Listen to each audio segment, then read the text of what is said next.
Hello everyone, I am Tasnia. Sonatori কবিতাটা হচ্ছে রবীন্দ্রনাথ ঠাকুরের সোনাতরী কাব্যগ্রন্থের নাম কবিতা। এটা হচ্ছে বলা যায় একটা বিখ্যাত প্রতীকধর্মী কবিতা। অন্যদিকে এটা হচ্ছে বাংলা সাহিত্যে অন্যতম শ্রেষ্ঠ সৃষ্টি হিসেবে আমরা বলতে পারি। মূলত কবি রবি ঠাকুর হচ্ছে মানুষের জীবন, আশা ও স্বপ্নের প্রতিফলন দেখিয়েছে। অর্থাৎ মানুষ তার কর্মজীবনে যা করে থাকে তাই বলেছে সে এখানে এই কবিতার মাধ্যমে। এখানে মোস্ট ইম্পর্টেন্ট লাইন হচ্ছে এই কবিতা কবি রবি ঠাকুর মানুষের জীবন, পরিশ্রম, আশা আকাঙ্ক্ষা, সাফল্য শেষ পর্যন্ত শূন্যতার অনুভূতি প্রকাশ পেয়েছে। কবিতার প্রকৃতিচিত্র ঘনমেঘ, বর্ষা, উত্তাল নদী মানুষের জীবনের অনিশ্চয়তার প্রতীক। অর্থাৎ তিনি মানুষের জীবনকে প্রকৃতি চিত্রের সাথে তুলনা করেছেন, অর্থাৎ সে নদী, ধানকে বর্ষার সাথে তুলনা করেছেন মানুষের যে সাফল্য বলো বা আশা আকাঙ্ক্ষা বাট তার পরিশ্রমগুলা। তারপর হচ্ছে কবিতায় বলা হয়েছে মানুষের কামনা কামনা ও অর্জনের প্রতীক। এটা একটা ইম্পর্টেন্ট লাইন। অর্থাৎ কবিতায় কবি নিজেকে একজন কৃষকের রূপে হচ্ছে কল্পনা করেছেন।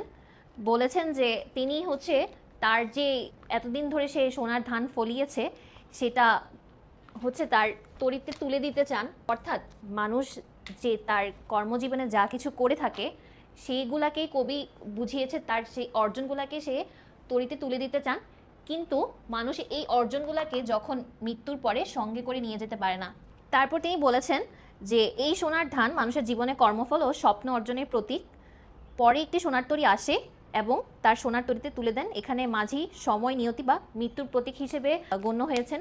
অর্থাৎ যখন আমাদের মৃত্যু হয় তখন যে আমাদের যে পরিশ্রম বলো, আমাদের যে আমরা যে এত বছর বা এতদিন ধরে যে আমাদের যে সাফল্য বা যে অর্জনগুলা সেগুলা হচ্ছে আমাদের যে ধন সম্পদ, অহংকার অর্থহীন হয়ে যায়।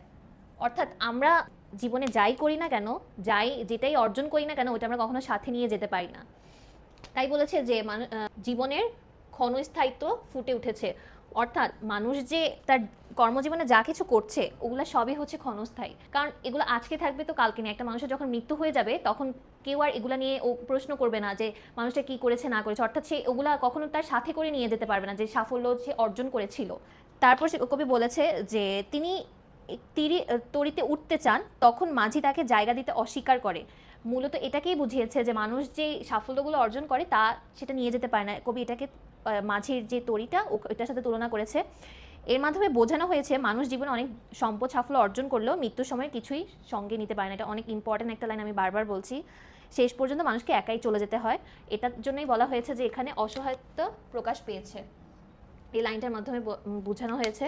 তারপর তিনি বলেছেন যে এই মানুষের যে জীবনটা এটা হচ্ছে খুবই ক্ষণস্থায়ী, এটা চিরন্তন সত্য। এটা খুবই হার্শ যে আমরা জীবনে যাই করছি, যে সাফল্যই অর্জন করছি, অনেক পরিশ্রম দিয়ে যাচ্ছি। যেমন হচ্ছে যদি একটা কৃষকের সাথে যে কবি নিজেকে তুলনা করেছিল, তখন কি হয়েছে যে কৃষক অনেক কষ্ট করে সোনার ফসল ফলায়। সে দিনরাত মাথার ঘাম পায়ে ফেলে সে হচ্ছে রোদ হোক, বৃষ্টি হোক, ঝড় হোক, তার তো কাজ থেমে থাকে না, তার তো কাজ করে যেতে হয় নিজের জীবিকার জন্য। কিন্তু এই কাজগুলো করে তার কি হচ্ছে, যখন তার মৃত্যু হচ্ছে তখন সে সাথে করে কিছু নিয়ে যেতে পারছে না। তাই এখানে বলা হয়ে থাকে যে এখানে মানুষের জীবনটা খুবই ক্ষণস্থায়ী, তুমি জীবনে যা করছো তুমি সাথে করে নিয়ে যেতে পারছো না। অর্থাৎ কর্মের চিরন্তন সত্য অত্যন্ত সুন্দরভাবে কবি রবি ঠাকুর ফুটিয়ে তুলেছে। পুরো কবিতাকে সামারাইজ করে দিয়েছি। এই লাইনগুলো তোমরা যদি কি পয়েন্টস হিসেবে নিতে পারো তাহলে তুমি এগুলো পড়েই তুমি নিজে এলাবোরেট করে লিখতে পারবে। সো আজকে এতটুকুই। তোমাদের যদি কোনো কোশ্চেন থাকে তোমরা কমেন্ট সেকশনে জানাতে পারো, আমি ওখানে সুন্দর করে বুঝিয়ে বলে দিব। টিল দেন, আল্লাহ হাফেজ।